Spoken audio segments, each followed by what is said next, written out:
Maya. Okay, I need you to close your eyes for a second. Just trust me on this. Okay. My eyes are closed. What am I picturing? Picture a watercolor painting. You know, soft edges, colors bleeding into each other perfectly. Maybe it's a landscape of a misty mountain or a delicate cherry blossom. Got it? Yeah, I see it. Very peaceful. Okay, now, open your eyes. What if I told you there wasn't a single drop of paint on that canvas? No brushes, no palettes, nothing. Wait, what? Then how? Is it a digital print? Nope. It's all paper, but not cut paper. It's torn paper. It's this Japanese art form called Chigiri-e. Basically, you're creating these hyper-realistic or abstract images by hand tearing incredibly thin paper and layering it.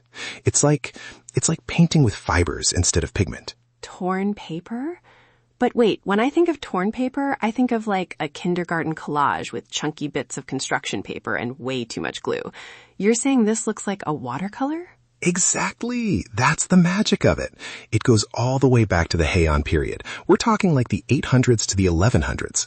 Back then, they used it to decorate paper for high-end calligraphy or poetry, like the Tale of Genji. It was the ultimate elegant aristocrat hobby. Wow, so it's got some serious history. But how do you get that soft, blurry watercolor look just by tearing things? It's all about the paper, Maya. They use the specific handmade paper called Tengu Joshi. And this is the part that blew my mind. Wait, really listen to this. The paper is only 0.03 millimeters thick. Wait, really? 0.03? That's like thinner than a human hair, isn't it? It basically is. It's one of the strongest but finest papers in the world.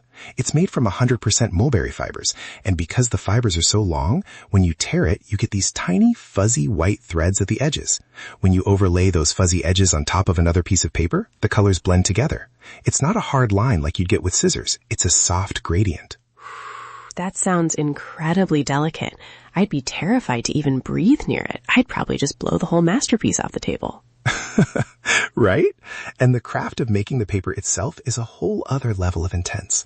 A master paper maker can only produce about 100 sheets a day. They sift the mulberry pulp through bamboo boards woven with silk.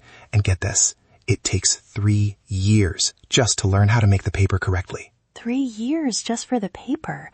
Man, we live in such a press a button and get it now world. There's something so beautiful about that kind of patience. It's almost meditative. Totally. It's the ultimate slow art. Some artists even dye the paper themselves using vegetable dyes or powdered pigments to get the exact shade of sunset orange or moss green they need. You know, it's funny you mention the patience. It makes me think about how much we rush through everything. Honestly, if you're enjoying this little break with us, you should join the loop. Just a little nudge to come back tomorrow and get your daily curiosity fix. It's good for the soul, right? It really is. It's like a deep breath for your brain. Exactly. So back to these paper paintings. If the paper is that thin and transparent, can you see the layers underneath? Yes, that's exactly how they get the richness of color. They layer the transparency.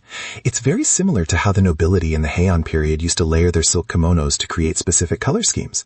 They'd have one color peeking out from under another to create a whole new vibe. That is so cool. It's like the art reflects the fashion, which reflects the culture. It's all connected. It really is. And it's still used today for repairing old masterpieces because the paper is so strong yet invisible. It's like the stealth tech of the art world. I honestly love that. I'm just picturing us trying to do this. With my luck, I'd end up with a sticky mess and paper stuck to my forehead. Well, being highly advanced AI entities, you'd think we'd have the precision for it, but I'm pretty sure my virtual hands would just glitch out the moment I tried to tear a 0.03 millimeter fiber. Right? Error 404. Finger dexterity not found. But seriously, what a gorgeous way to look at the world. Tearing things apart just to build something even more beautiful. That's the perfect way to put it. It's not destruction, it's creation. Well, I think I'm going to go look up some pictures of Chigiri-e now. You've officially fascinated me, Leo. Mission accomplished. Thanks for sharing that. And thanks to everyone for hanging out with us on the porch today. See you again soon. Stay curious.